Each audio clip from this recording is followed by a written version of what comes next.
When you pick up the phone, you never know who might be on the other end of the line. Yeah, not anymore. Yeah. Scammers continue to target us using aggressive tactics to prey on people. One of the con artists on the other side of the phone used to be Chris Maxwell. He calls himself a reformed crook from Nigeria, and he is now talking to us about how he took tens of thousands of dollars from people.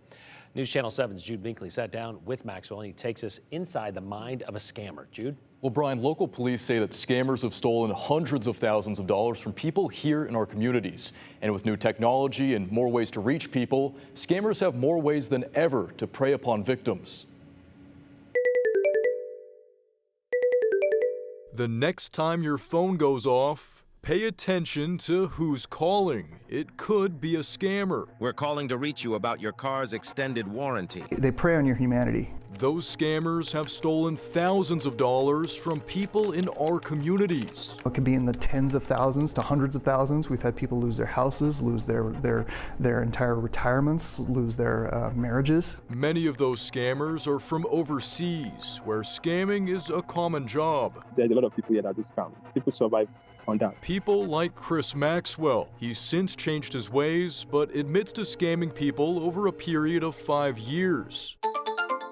He became a scammer while in college in Nigeria. It was very difficult in my first year because my dad was retired and my mom is just a school teacher, and we had no money. Maxwell says he took tens of thousands of dollars for it, but it's over 50,000. Over 50,000? Yes. Maxwell says he posed as a U.S. military member and would build relationships and get people to fall in love with his persona in order to send him money. Something called a romance scam. We always get the romance scams, and one thing about the romance scams is age doesn't discriminate. They prey on lonely hearts. You know, they think that this is my kindred spirit somewhere, and you know, a lot of times these folks are overseas, but a lot of times they play it off like they're local. The Property Crimes Unit at the Nampa Police Department investigates scams and is supervised by Corporal Shay Phillips. Our ultimate goal is to try getting as much money back as possible. Most of the time we'll track. It's tracking the money of where it goes.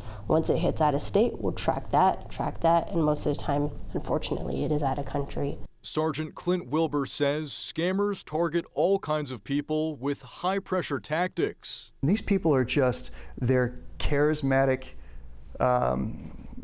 talkers, and they know, and they build these relationships until the point where now you feel comfortable giving them money, and they will continue giving money until there's no more money left to give. It's all off of emotions, right? That's what they're working off of, emotions or threats.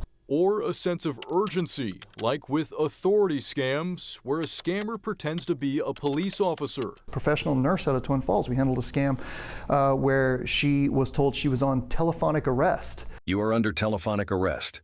And she was going to have a warrant, and they can't hang up. If they hang up the phone, then they're going to file for this warrant. And it's situations like those that you wonder how even a professional can fall for that. Sergeant Wilbur says while scammers will go after anyone, they often target older and retired people. Those are the ones that really get taken for a lot of money because they generally have more money than somebody who's still actively working, right? Like Maxwell's last victim, a 61-year-old woman from Kentucky who he scammed out of about $20,000. She later became sick, she became depressed, she was seeing the doctors, her kids stopped to her just because of me. What made you decide to stop being a scammer? Why'd you kind of reform yourself? She noticed I am a scam, so she wanted to know who I really am. She wanted to see my face. You know, I know it's very risky for me to show her my face, but at the same time, I had this guilty conscience, you know, affecting me. And I was wondering if my mom had to be in that same situation, would I be happy? So that was how I just decided to show her my face. And I called her on a video call, I showed her my face, and I said, I'm sorry. But she still talks to me up to now. Maxwell now works full-time as a consultant for Social Catfish, a company dedicated to preventing online scams through reverse search technology. I don't have to stay up at night to keep talking to people. I don't have to lie anymore, and I'm just myself. I'm living my good life, and yeah. it's really a good feeling. While Maxwell has changed his ways, there are still many scammers doing what he used to. This is a profession for these people, and it's billions and billions of dollars doing this stuff. And with the rise of AI and new technology that can be used to replicate voices, You know, these guys are getting good. scammers have more ways than ever to take advantage of victims. Be suspicious, be vigilant, and you know, for families with you know, older folks, check in with them often. If it doesn't seem right, it's probably not right.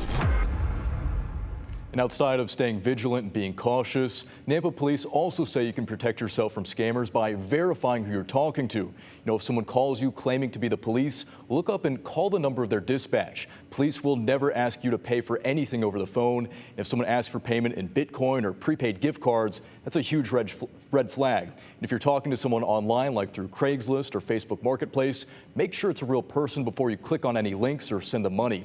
One way you can verify that someone is real is through a video call. Nampa police tell me that a lot of times when someone finds out they've been scammed, they're really embarrassed and don't want to report it, but they should, because there have been times where police have been able to recover that stolen money. Just earlier this summer, Nampa PD recovered more than $350,000 from a scammer who they traced to the other side of the country, all the way out in New Jersey. Well, and we heard from Boise police last week when Hector did a story that the quicker you report this, Sure. the higher likelihood there is of you getting your money Like back. most crimes, yeah. Yeah, exactly. All right, Jude, thank you.